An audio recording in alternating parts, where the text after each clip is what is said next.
দিনাজপুরের তিনটি কিংবদন্তি হোটেল থেকে আজ আমরা তুলে নিয়ে এসেছি গরুর মাংস। বেড়ার হোটেল, রুস্তম হোটেল আর কালাম হোটেল, তিনজনই জনপ্রিয়, তিনজনেরই নিজস্ব স্টাইল। কিন্তু প্রশ্ন হলো, স্বাদের আসল রাজা কে? কোন হোটেল 200 টাকার মাংসে সত্যিকারের ভ্যালু দিয়েছে? আজ সব খুলে বলবো, দেখাবো আর আপনাদের সাথে রিয়েল টেস্ট শেয়ার করব। চলুন শুরু করা যাক। আসসালামু আলাইকুম, আমি আজ এসেছি আমার তিনজন বন্ধুর সাথে। ভাবলাম দিনাজপুরের গরুর মাংসের এত নামডাক, তাহলে একদিন তিনটা আইকনিক হোটেল থেকে ঘুরে মাংস এনে সবার সামনে আসল রিভিউটা দেই। প্রথমে আমরা যাই দিনাজপুরের সুপরিচিত বেড়ার হোটেলে। এখানকার মাংসের নাম শুনলেই অনেকে বলে, দাদা একবার খাইলে ভোলা যায় না। আরশাদ এখানে গিয়ে 1 প্লেট মাংস নিল, যার দাম 200 টাকা। প্যাকেট খুলেই প্রথমে যে জিনিসটা চোখে পড়লো, বড় বড় জুসি পিস। এগুলোতে হালকা ফ্যাট ছিল, যা রান্নার সাথে এমন ভাবে মিশে গেছে যে একটা নরম মুখে গলে যাওয়ার টেক্সচার তৈরি করেছে। গন্ধটা খুবই ফ্রেশ, হালকা আদা রসুন আর গরম মশলার সুগন্ধ। স্বাদে ছিল ঘরোয়া একটা ভাব, মশলা বেশি না আবার কমও না, একদম ব্যালেন্সড। প্রতি কামড়ে বোঝা যাচ্ছিল ধীরে ধীরে রান্না করা হয়েছে। এই প্লেটে আমরা পেলাম 5টা বড় থেকে মাঝারি পিস। শুরুতেই বলতেই হয়, বেড়ার হোটেল আমাদের ভালোই ইমপ্রেস করেছে। এরপর গেলাম দিনাজপুরের কালাভুনার স্বর্গ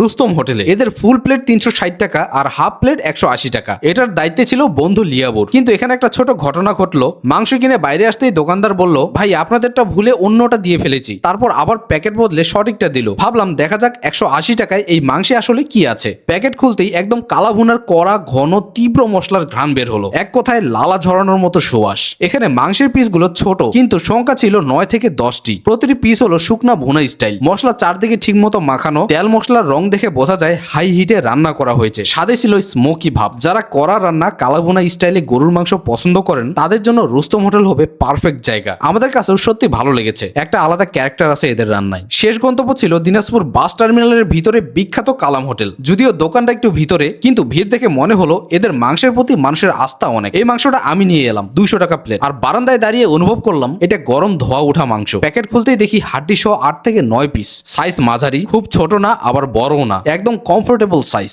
স্বাদে ছিল মৃদু মশলার লেয়ার। এখানে মাংসের টেক্সচারটা অসাধারণ। সেদ্ধ একদম ঠিকঠাক, কামড় দিলে নরম ভাব পাওয়া যায়। এক কথায় পারফেক্ট কুক বিফ। আরেকটা হাড় ছিল, সেটার ভিতরের নরম অংশটা খেতে বেশ মজা লেগেছে। তিনটা হোটেল 3 রকম স্বাদ। বেড়ার হোটেলের মাংস নরম, বড় পিস, ঘরোয়া স্টাইল। রুস্তম হোটেল তীব্র ও মশলাদার কালাভুনা, ছোট কিন্তু অনেক পিস। কালাম হোটেল মাঝারি সাইজ পিস, সুন্দরভাবে সেদ্ধ, গরম গরম পরিবেশন। আসলে গরুর মাংস এমন একটা জিনিস যে একটু ভালো রান্না হলেই সব কটাই মজা লাগে। তিনটা মাংসরই আলাদা আলাদা শক্তি আছে, তাই কোনটাকে এগিয়ে রাখবো এটা বলা সত্যি কঠিন। আমার কাছে তিনটি খুব ভালো লেগেছে। আপনারা অবশ্যই কমেন্টে জানাবেন এই 3 দোকানের মধ্যে আপনার পছন্দ কোনটা। এবার চলুন শুনে নিই আমার বন্ধুদের কাছে কোন হোটেলের মাংস ভালো লেগেছে।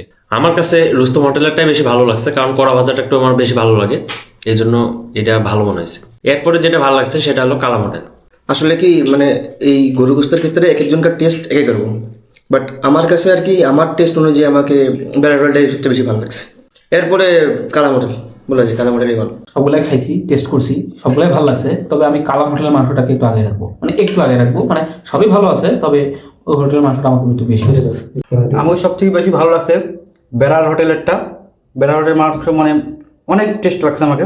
আজকের এই 3 দোকানের মাংসের রিভিউ আপনাদের কাছে ভালো লেগে থাকলে ভিডিওটি লাইক, কমেন্ট এন্ড শেয়ার করতে ভুলবেন না। পরের ভিডিওতে আবার দেখা হবে নতুন কোনো খাবার বা নতুন কোনো জায়গা নিয়ে। ততক্ষণ পর্যন্ত সবাই ভালো থাকুন, সুস্থ থাকুন। আল্লাহ হাফিজ।